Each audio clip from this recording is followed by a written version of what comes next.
She never said thank you when I paid for her daughter's tuition.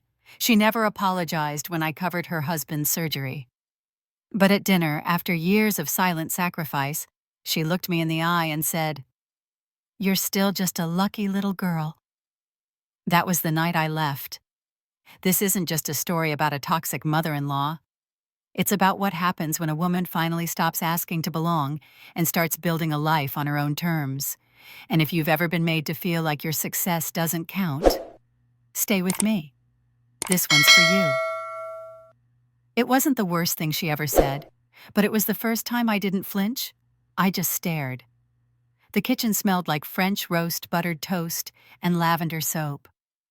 It was the kind of morning where the sun didn't quite know what to do, peeking through linen curtains, falling gently onto marble countertops that cost more than Clara's first car. She stood barefoot, her thumb idly tracing the handle of her coffee mug. Across from her, Judith Hayes sat at the breakfast bar in a cream silk robe, perfectly pressed as if she'd been born with an iron in one hand and judgment in the other. I just think Judith said folding the newspaper, like it had offended her that some people mistake being successful for being educated. Clara didn't speak. Judith continued, voice sugar-sweet. "I mean, it's nice that you've done whatever it is you do with your online business, but Grace is defending her dissertation next month.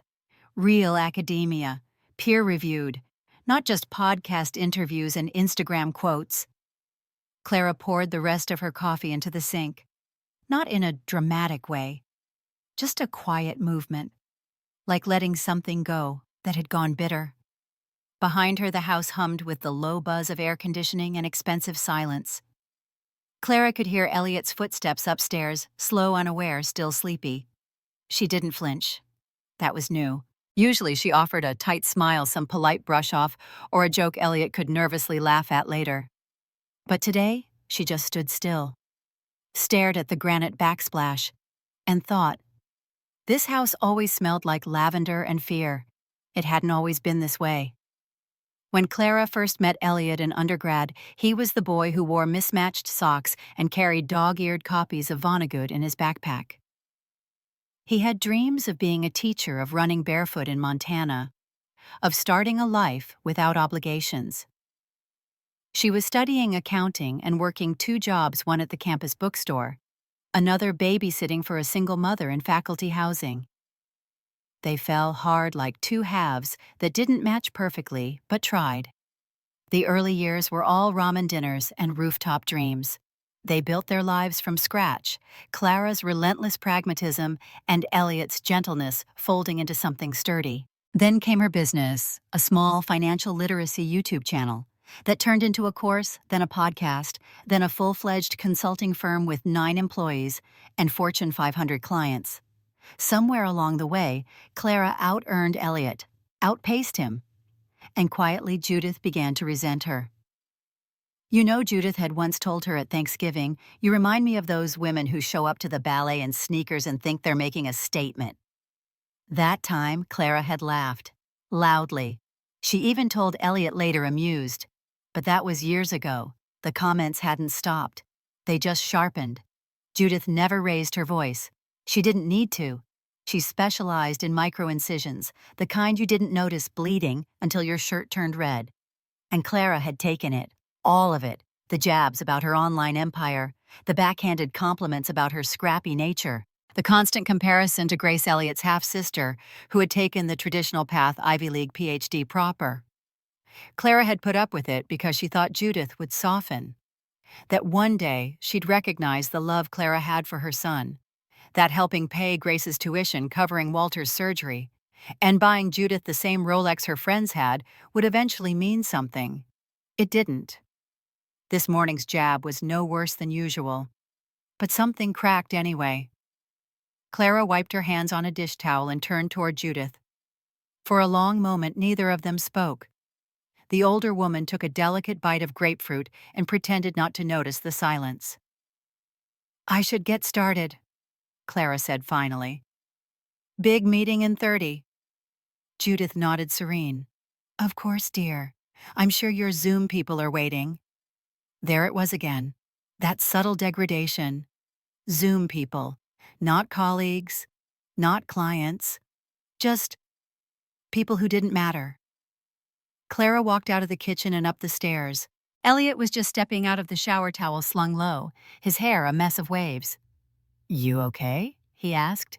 She looked at him, really looked, and wondered if he'd ever noticed how small she felt in this house, if he'd heard the way Judith talked to her and chosen not to speak, or if he'd convinced himself it was harmless. "Yeah," she said. "Just tired. Big meeting. Always." He kissed her forehead and reached for a shirt. She watched his back as he moved around the room, easy in his own space, unbothered. Later that day, she would sit in front of her laptop and guide a team of 20 through a strategy that would save a tech startup $6 million. Her voice would be clear, confident, respected. But in that kitchen, she'd been a shadow in her own story. And this morning, for the first time, she didn't flinch. She just noticed. It wasn't rage, it wasn't sorrow. It was the first fracture, and the beginning of a question. What would happen if I stopped asking to belong here? Clara didn't have the answer yet, but something inside her had shifted, quiet, irreversible, like a fault line under pressure. Tomorrow would look the same. But today, she had started watching. She never screamed. But she sighed like I was a project that didn't turn out well. 7 years ago, Clara had stood under a white tent in early spring, holding Elliot's hand, saying vows she had written herself. It was raining just enough to be poetic. Her bouquet smelled like lilac and rosemary. Her mother wore navy blue and cried in quiet bursts. Her father didn't come. Judith wore champagne silk and a smile that didn't reach her eyes. "She'll never fit into this family," she had told Walter 2 weeks before the wedding, loud enough for Elliot to overhear from the next room. "You know it, I know it, she's not our kind of people." Elliot confronted her. Once. Gently. "Mom, please?" Judith blinked slowly and answered with a sigh that seemed to echo down generations. "You're in love, I get it. But eventually you'll see it too." He never mentioned it to Clara until after the honeymoon. Even then, he softened it. Called it a moment of worry. Told her to give Mom time. Clara did. She gave Judith time. And space. And money. So much money. She paid off Grace's final year of tuition at NYU after Walter had a mild stroke and the family needed breathing room. She wired $12,000 with no contract, no questions. Judith never said thank you. Grace texted a thumbs-up emoji and a gif of Elle Woods clapping in Legally Blonde. When Walter's heart surgery needed an upgraded cardiac specialist out of network, Clara quietly covered the $19 to $780 gap between what insurance paid and what was billed. She knew the exact number. It was the first time she started writing things down. Not for leverage, not even for fairness, just to remember what love had cost. And then the country club. Judith had complained about feeling socially exiled when her membership lapsed after COVID cutbacks. Clara renewed it under her own name as a gift. Judith sent a bottle of wine and a sticky note. "Thanks. Now I won't be the only woman in a JCPenney suit at brunch. No mention of the $7,400 dues." Sometimes Clara wondered if she was invisible or worse, visible only through the money she moved like air, silently, constantly expected. Elliot didn't object. Not really. When she shared these things, he would kiss her temple and murmur, "You're being kind. Don't let her get to you. Or she's old school. She doesn't know how to say thank you." Sometimes this is just how families are, messy but loyal. But Clara wasn't sure what kind of loyalty asked for sacrifice and offered silence. She used to track invoices. Now she tracked favors. A yellow notebook hidden in her office drawer behind a photo of her and Elliot laughing in Greece. The first page was titled, "What Love Has Cost Not in Dollars in Disregard." She wrote things like, paid Grace's tuition, no acknowledgement, covered Walter's cardiology gap. Judith complained about the hospital coffee, renewed Judith's club membership, no invite to brunch, spoke up about Elliot's sister borrowing their car unannounced, got labeled uptight. The list was long. It wasn't petty. It was proof. She needed to see the imbalance on paper to confirm it wasn't just in her head. Judith's sighs echoed in Clara's mind more than her words ever did. They came after every act of generosity, every kind gesture, every attempt to connect. A sigh when Clara brought homemade scones to Sunday breakfast. A sigh when Clara tried to suggest a new family vacation spot. A sigh when she arrived at Grace's graduation in a tailored black dress, slightly overdressed. That was the thing about Judith. She never yelled, she dismissed.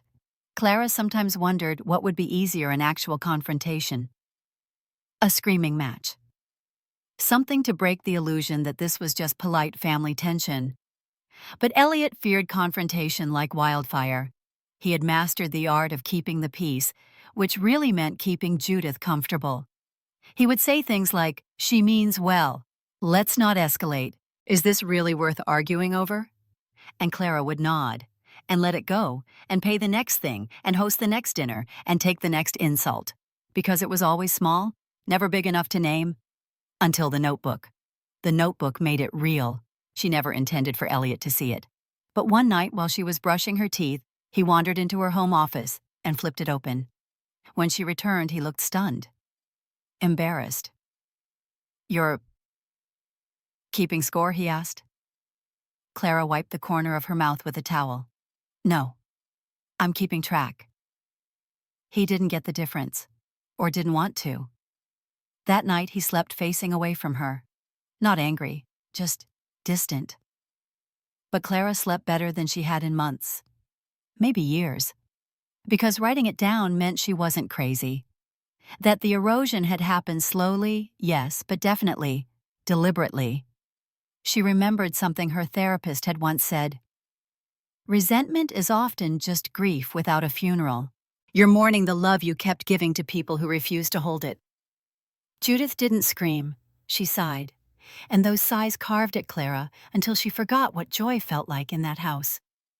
The lavender air fresheners Judith insisted on placing in every room suddenly smelled like something else a perfume used to cover rot. Clara began to open windows more often. Even in the winter, she began to say no to things she used to absorb automatically. No to hosting Sunday brunch. No to covering a deposit for Grace's new apartment. No to going shopping with Judith for just a few tasteful updates to her wardrobe. Elliot noticed, but didn't say much. Not yet. The ground hadn't fully cracked, but it was shifting. A silent, tectonic rumble under their home, under their marriage, under the version of herself Clara had been playing for too long. And Judith just sighed, like Clara was a typo in a perfect essay, like a story that needed a better ending. But Clara was already writing a new one that didn't end in someone else's approval. I thought I could survive one more dinner.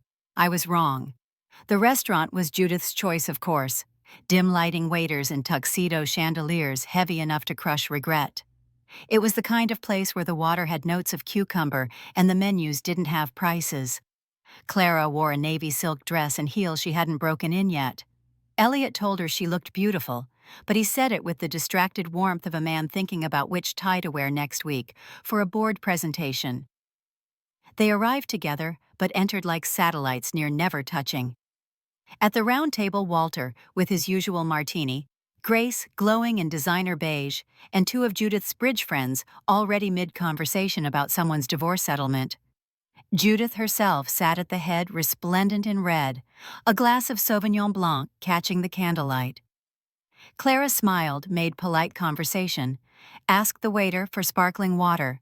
She thought, "Just 3 hours, you've done this before." For a while it worked. Walter told a story about a cruise. Grace complained about grad school. Elliot leaned over to whisper something about the ridiculous centerpiece, and Clara almost laughed. But then dessert arrived, and Judith, a glass too deep and a grudge too old, leaned back in her chair and exhaled that now familiar sigh, the kind that swept away all pretense. "You know," she said, her voice soft, silky. A blade wrapped in velvet. "It's wild how far some people can get with just luck." Clara glanced up. The whole table froze as if something invisible had been dropped into the middle of the crème brûlée. Judith smiled at her directly now. "You were a bookkeeper, weren't you? Before all of this?" She gestured vaguely toward Clara's body, her dress, her life. Elliot stirred his espresso, said nothing. Judith went on. And now you're a guru of money, a coach with podcasts and newsletters and cute little Instagram quotes. Amazing, really. You're still just a girl who got lucky. Don't pretend you're more than that. There was no laughter, just the clink of a spoon dropped too hard into porcelain. Clara's fingers curled beneath the table, gripping the linen napkin like it was an anchor. Across from her, one of Judith's friends gave a half smile, the kind people wear when they want to look neutral, but still belong. Elliot still hadn't looked at her. And that, more than Judith's words, was the crack. Clara pushed her chair back quietly, stood, smoothed her dress. She reached into her clutch and pulled out a black card, placed it gently next to the dessert tray. This should cover dinner, she said.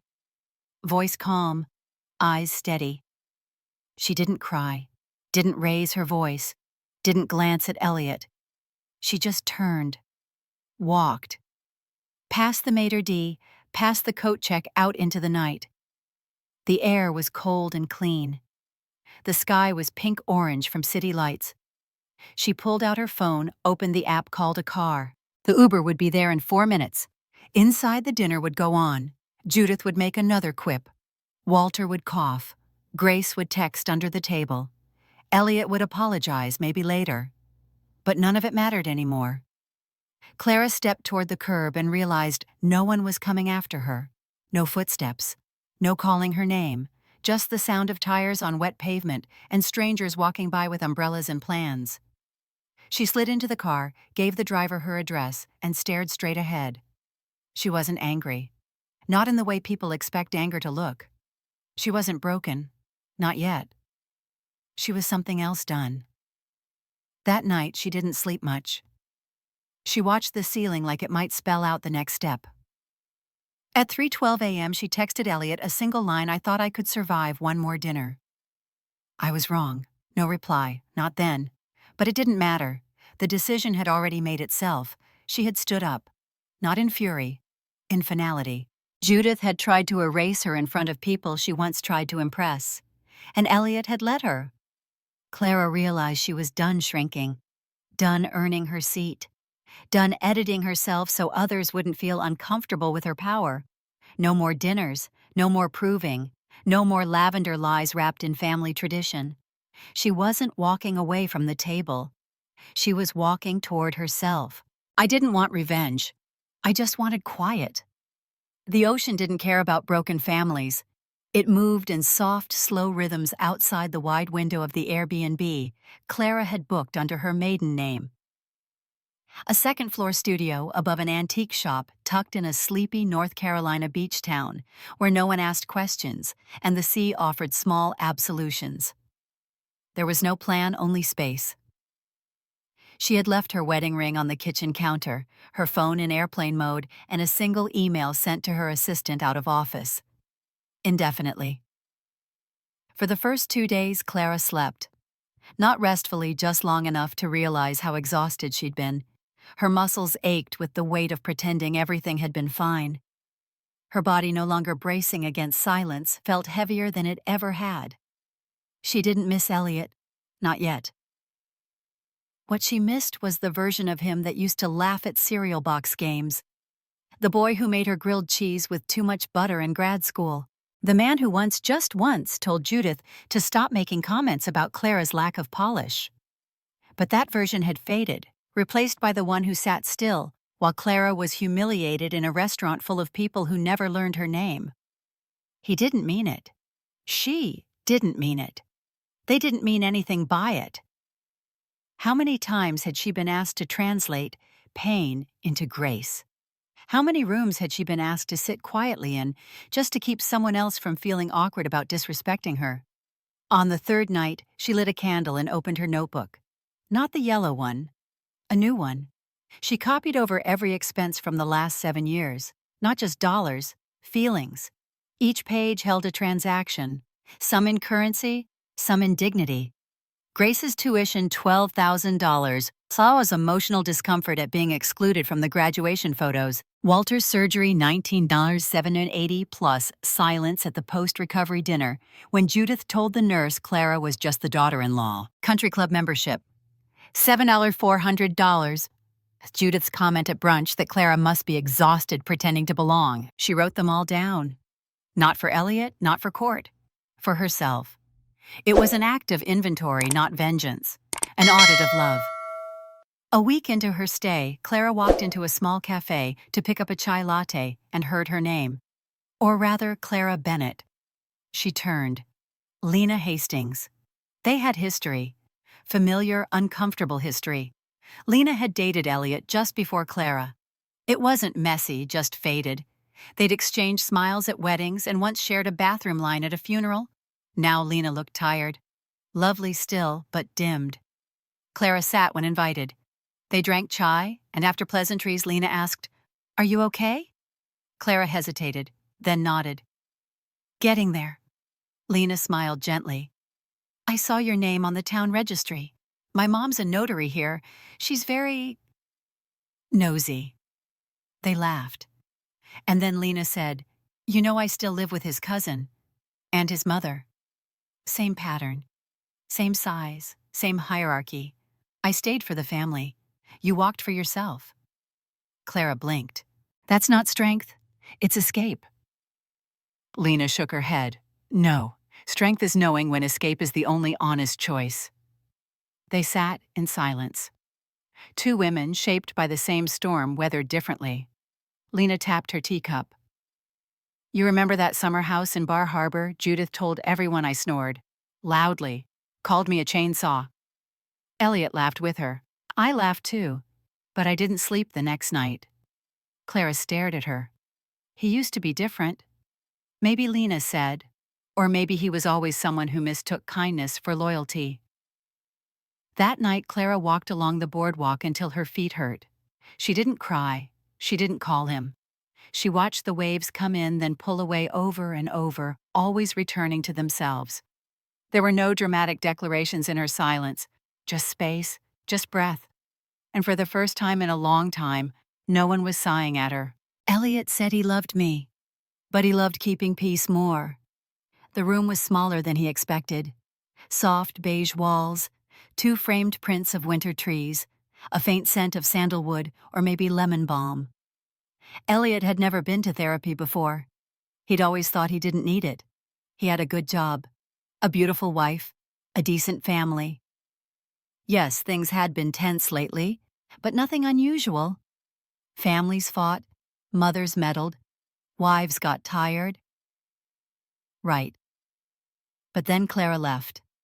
Not with a slam, not with a fight. She just stood up, walked out of a restaurant, never came back. The therapist, Dr. Alyssa Green, was in her early 50s, warm but not soft. The kind of woman who could hand you a tissue and a truth in the same breath. So she began gently. "Why are you here?" He hesitated. "My wife left me." Dr. Green nodded. "And what do you think brought that about?" He stared at the floor. "It wasn't just one thing. Start with one." So he did. He told her about the dinner, the silence, the credit card, the Uber. Then he told her about Clara's silence since. The one email she had sent, "Peace doesn't wait." And the more he talked, the more Elliot felt something he hadn't let himself feel in weeks: shame. Dr. Green asked questions, patient pointed ones. "Tell me about your mother." He laughed dry and bitter. "She's a force. Is she kind to Clara?" He paused too long. "She's, not always welcoming." "Have you ever confronted her about that?" "I've tried," he said quickly. But when Dr. Green stayed silent, he amended. "I've asked her to be nice. Told her to ease up. That's not the same as confronting." He knew that. But hearing it spoken aloud pressed a weight on his chest. "I didn't want to make things worse," he said. Dr. Green tilted her head. "So you chose peace over justice." He looked at her. "Isn't peace the goal?" "No," she replied. "Integrity is. Peace without it is just performance. The words hit him harder than he expected. In that quiet office, Elliot thought back to high school, his first real girlfriend, Malia. They had dated for 6 months. It had been sweet simple, until Judith found out Malia's family didn't come from the right background. Judith hadn't yelled. She'd just dropped subtle comments. Called Malia a nice girl but not a long-term fit. Mentioned how hard life would be for Elliot if he settled. Told his aunt in a loud whisper, "Some people just don't blend." A month later, Malia broke up with him. No explanation. Just a teary, "I can't do this anymore." He hadn't defended her then either. Dr. Green noticed the change in his posture. "You're remembering something," she said softly. He nodded. "It's not just Clara." She let the silence fill in the rest. Elliot left therapy feeling raw, not fixed, not healed, but more honest than he had been in years. He kept going back, twice a week. Each session stripped away another layer of illusion that Judith meant well, that Elliot had tried, that Clara was just overreacting. Meanwhile, Clara was moving forward. She hadn't filed for divorce. But she had hired a lawyer. Her name was Brinley Sharp, and she was as precise as her suits. Together they worked through the logistics. Clara divided their joint accounts, moved her company shares into a trust under her name, transferred domain rights, brand assets, and IP into her private LLC. Not in anger, in clarity. She didn't want revenge, she wanted clean lines. She donated Judith's unused club membership to a women's shelter fundraiser. She paid the last tuition installment for Grace quietly, and then sent a message. "This was the last time. I wish you well." Her lawyer asked if she wanted to file. Clara shook her head. "Not yet. He deserves the chance to respond." That night she wrote Elliot the only thing she would send for weeks. Healing doesn't need noise, just space. The mornings in Kauai didn't demand anything from her. No schedules, no forced smiles, just light spilling through gauzy curtains and the soft hush of waves reminding her, "You made it." Clara's new house sat just a few feet from the water, a small bungalow tucked beneath a canopy of plumeria. It had a lanai that faced the ocean and a kitchen with exactly one of everything: one mug, one skillet, one wine glass. That was the point. Every morning she brewed ginger tea, stretched on the worn woven mat, and greeted the sun with slow, deliberate movements. Her yoga wasn't elegant, but it was hers. Some days she walked barefoot across the sand until her calves burned. Other days she sat, just sat, and watched the birds dive into the surf. There were no meetings, no updates. She hadn't posted to the company newsletter in over a month, and no one had asked why. The island in its wisdom taught her a lesson she hadn't known she needed. Healing doesn't shout, it breathes. She thought she would feel lonely. She didn't. What surprised her more was that she didn't feel triumphant either. Not victorious, not angry, not sad, just still. One afternoon, a new email arrived from Judith Hayes. Subject line: "I'm sorry if I ever hurt you." Clara stared at it for a moment. Didn't open it. Didn't delete it either. She clicked archive. Because not every apology needs to be heard. Some were better left as proof that change had crossed the mind, but not the heart. That evening the wind was warmer than usual. Clara sat on the lanai legs tucked under a linen throw, a glass of hibiscus tea cooling beside her. The sky was deep lavender, the sea like spilled ink, and then footsteps. She turned her head slightly. Elliot stood at the gate holding nothing but a small duffel and something in his eyes that looked like humility. Clara said nothing. He stepped onto the lanai. Didn't sit, didn't approach. Just stood barefoot in the doorway as the sun lowered behind him. "I don't expect anything," he said after a long silence.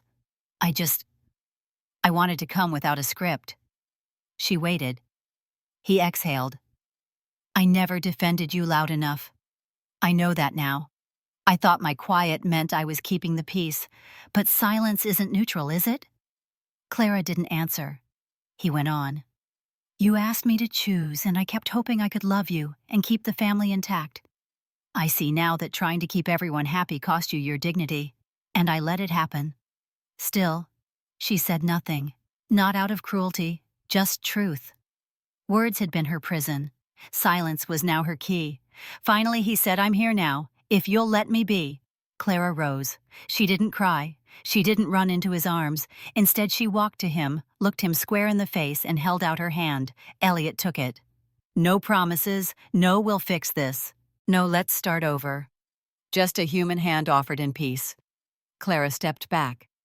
"I built something here," she said. "Not a business, not a story, just quiet." He nodded. "It suits you." They stood like that for a few moments, not lovers, not enemies, just people. In that stillness, something rustled in the banana leaves beside the house. A small bird, gray-blue and ruffled, fluttered down into the wide curve of a leaf, still wet from a passing shower. It dipped its body once, twice. Wings spread. Water shimmered like a second set of feathers. Clara watched, smiling slightly. That image, so simple, would live with her longer than most of her marriage. A creature small and vulnerable, cleansing itself in something wild and gentle. The bird flew off, leaving behind only ripples. Elliot followed her gaze. "It's beautiful here." Clara turned to him. "It's quiet here." And that was all that needed to be said. I kept my peace. That was enough. Clara never moved back in with Elliot. She didn't return to the city or the big glass apartment with the cold marble floors and curated dinner parties. That version of her life no longer existed. It had been replaced by something quieter, more deliberate, more hers. But she didn't cut him out either. They spoke occasionally. A call every few weeks. A postcard once from Elliot, a hand-drawn wave, and the words, "Still learning to unlearn." It wasn't friendship. It wasn't romance. It was respect. Elliot had changed not for her, but for himself. He turned down his parents' monthly stipend, walked away from the quiet inheritance that had always loomed in the background like a safety net. He rented a small cottage near a community college 2 towns away from where he grew up and began teaching finance classes part-time. No ivory tower, no prestige, just work that felt honest. His lectures weren't groundbreaking, but students liked him. He listened. He didn't talk over them. Sometimes he quoted Clara. He never said her name. But they were her words, and that mattered. Judith never wrote again. Clara imagined her house was still pristine floral couches, silent clocks, curated grief. But now there was no one left to hear her sighs. Walter had moved to Arizona for retirement. Elliot had stopped visiting. Grace rarely called. And without an audience, Judith's sharpness dulled into echoes. Clara didn't hate her. She didn't care enough to. She'd archived that story along with the email, unopened, untouched, unneeded. One crisp morning in October, Clara received an unexpected message. Subject recommendation request from Grace. Hazed MBA. Hi, Clara. I hope this doesn't feel inappropriate. I'm applying for MBA programs and wondered if you'd be willing to write a recommendation. I'm doing this on my own, no help from Mom or Dad. You don't owe me anything. I just wanted you to know I'm trying. Warmly, Grace. Clara read the email 3 times. She remembered Grace at 16, brash, clever, painfully attached to her mother's opinions. She remembered paying her tuition, the graduation party where Clara wasn't in a single photo. But now Grace was doing something rare in that family, stepping into her own light. Clara wrote the recommendation. She didn't exaggerate. She didn't withhold. She told the truth. Grace Hayes is learning how to stand. She has the tools, the hunger, and now the humility. I believe in what she's becoming. Later that night, Clara sat on her lanai again. The moon hung low over the waves. The banana leaves whispered in the breeze. She didn't feel triumphant. She felt settled. There was no one left to impress, no role to defend. Only her breath, her choices, her quiet. In the end, she hadn't burned bridges. She had simply stopped walking across them. People asked sometimes her lawyer, a neighbor, a former colleague who reached out after reading her story in a podcast transcript.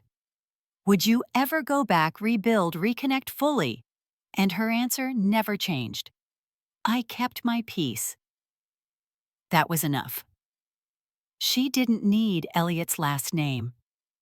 She didn't need Judith's apology. She didn't need anyone's version of what family was supposed to look like. She had her own definition now. Family to her was who didn't make her shrink. Home was the place she didn't have to translate herself. And love was the thing that didn't cost her her voice. She left the house. But really, she just came home to herself. The ocean was quieter at dusk. Not silent, never silent, but softer. Like the world was breathing with her. Clara sat on the lanai laptop, open on the low teak table. She had just finished updating the terms for the scholarship fund she'd launched earlier that week. Small but personal. For women starting solo businesses with no generational wealth, no golden parachutes. Just grit. It was named after her grandmother, the Edith Fund. Edith had raised her in a 2-bedroom house behind a used tire shop. They ate rice and lentils, clipped grocery coupons, and reused foil like it was gold leaf. Edith never finished school. But she taught Clara everything about budgeting dignity and standing up straight even when you felt invisible. Edith died when Clara was 24. She never saw the business, never met Elliot. But every decision Clara had made, good or bad, carried Edith's whisper, "Don't forget who you are." Clara opened her inbox and clicked compose, but not to anyone. She addressed the email to herself, to Clara. Bennett at Taut. From Clara. Bennett at.